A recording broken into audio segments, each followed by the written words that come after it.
some rougher, trickier conditions where skills will be more to the fore, really. Yeah, it's interesting to see how these lightweight fours will handle it and whether it makes much difference. So as you say, we've got the lineup there with the 2 Italian boats. The Danes dominated this event in the past few years, world record holders, Olympic champions. Only one of them present today in the stroke seat, Morten Jørgensen. As we take a look at the Spanish crew in lane 1. A very popular winners, well, second place yesterday in their repechage to get through to the final. That's right, it was a photo finish, wasn't it? Yeah, very close. We've got this German crew. We missed out the Italians who were in lane 2. I understand this is a straight selection battle between the 2 Italian crews. The Italian second boat went straight through to the final, whereas the Italian first boat had to go through the repechage. Yeah, the Germans are interesting actually, because the Germans had to pull out of the Olympics in the semi-finals. It's a disaster for them in Beijing, and they looked absolutely nailed on, tasty crew. I mean, I don't think they'd have beaten the Danes, but I think they might have sort of got the silver ahead of the Poles possibly. So look at the conditions on the start. Whoa, yes. Now how would you like to do a start in that, Greg? No, that's not pleasant, is it? You look at the barman's hair. Certainly caused him a few problems trying to keep the boat straight. Here we see the Danes. Yeah, it's a very new Danish crew, this. Interesting to see how they develop over the next few years. A fantastic tradition now of winning Olympic medals. Yeah, and there's a pretty new British four. The British again with a new lineup. Robin Williams, been very successful coaching British men's lightweight rowing over the course of the last 4 years. Yeah, and the outside, it's quite interesting that the stroke and bow of the British four, they actually came 5th in the open weight men's trials held at Hazelwinkel. So, you know, that was the talking point, really. 2 lightweights, mixing it with the heavyweights, coming in 5th. So they have got racing pedigree. I have to admit a little bias though, with the British crew there, having edged out my Swiss 4 yesterday by half a second for the A final. Yes. So we have to hope they go very fast in this event and cheer up the Swiss. It's going to be harder for them to get the crew straight on the start now, isn't it, with those... Yeah, you can see the bowerman and the 2 men working a little harder in each of the boats, just trying to tap it on as the headwind comes in. Yeah. Do you think they're all going to get clean? Anyone catch a crab on this start? Yeah, they're all ready. See, I mean, this changes the race of it, doesn't it? Because you've got to be so clean.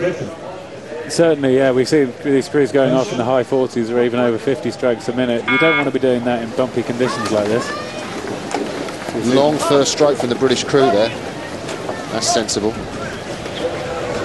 We're getting our notes blown all over the place in the commentary, so goodness knows what it's like 2,000 metres down at the start. But the Spanish making a clean start.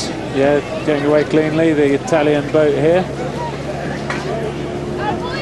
The Spanish four got a very distinctive style, actually. They look very short and upright, but they're very effective together. They all train here in Banyoles.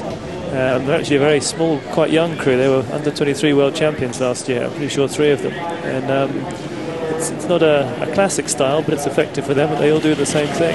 And as you say, I think it was grim guts and determination that got this Spanish crew through yesterday on the photo finish and the repechage. But it was a real tough one right down to the line, and they got it. You see a bit of rudder coming on there, or maybe that's just the wash off the stern of the Spanish boat. But I mean, the Spanish will be absolutely relieved to get quality athletes through, Simon and Greg. You know, after their showing in the Olympics last year, I mean, this is a real renaissance for Spanish rowing. Yeah, absolutely. They can be a strong rowing nation, can't they? They've got great facilities here in Banyoles and again down in Seville. So they'll want to get the system working again and get athletes coming through like this crew we see here.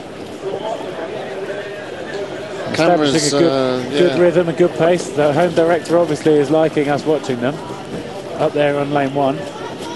Be interesting to see how it pans out when we get a wide shot.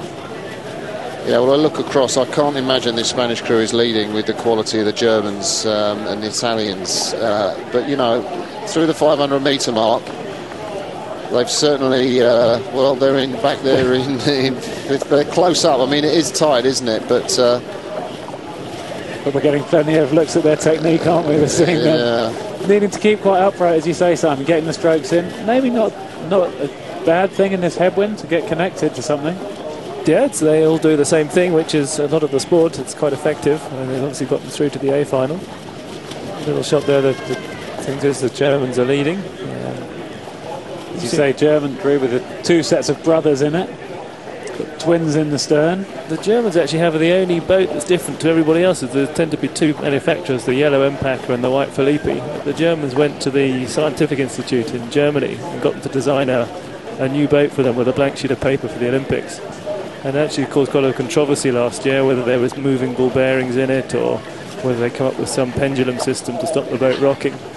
It's interesting that somebody's coming up with new designs for boats. That's interesting. That's more America's Cup style, isn't it? Well, exactly. We saw the British oar just there in lane one, just hitting the water. A little crab there from Bob Hewitt, the guy from Tees Rowing Club in the bow seat. Yeah, you can see in the British boat, maybe it's just the white blades, but they don't look like they're disappearing quite as quickly as you'd like them to do on the catches there, whether they're able to get connected as effectively as they need to. Seeing the Danes here, I think, getting better connections and getting better onto the water.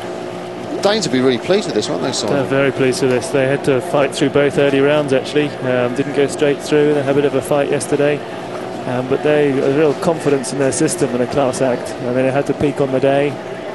So this time last year, they didn't actually make the A final at the first World Cup. They were in the B final, then won the Olympics by clear water. That's inconsistency for you, isn't it? Yeah, and as we look at the German for the two brothers, Martin and Jochen Kuhner, they won the pairs trials, German pairs trials, and then the two Schollmann-Fink brothers. Joel was in the crew in the Olympics, but actually decided to pair with his brother Matthias this year. So Matthias Schollmann-Fink came in, and Bastian Sebt, who was in the bow of the Olympic four, came out. So I guess that's fairly unique, two sets of brothers in the same crew. I can't think of an occasion where that might have happened before. I can't think of it myself. I think we had the Hampton School brothers, didn't we, who went on to race the Livingstons and the Smiths in opposite crews, not in the same crew. So maybe there's a bit of a precedent there. I mean, they are handling these conditions well, the Danish and the Germans, aren't they? The Italians coming in lightweight four again. The past very dominant force that went off the boil the last few years. Obviously getting something going again with some new directors of rowing and new coaching system there after the Olympics. It's looking to be a very good race. It's shaping up to be a very good race, isn't it? Danes, led on by Jürgen Mortensen in the stroke seat. Yeah, and the way that Danish crew came through last year, I mean, to win the Olympics, I mean, they sort of just step up, you know. 2007, they weren't really there featuring, but they were so dominant. I mean, that was the crew of the Olympics, I thought, last year. Lovely shot of three different makes of boat there. Well, which you don't normally see in this one boat tends to dominate. And certainly these Italians are getting their selection battle sewn up.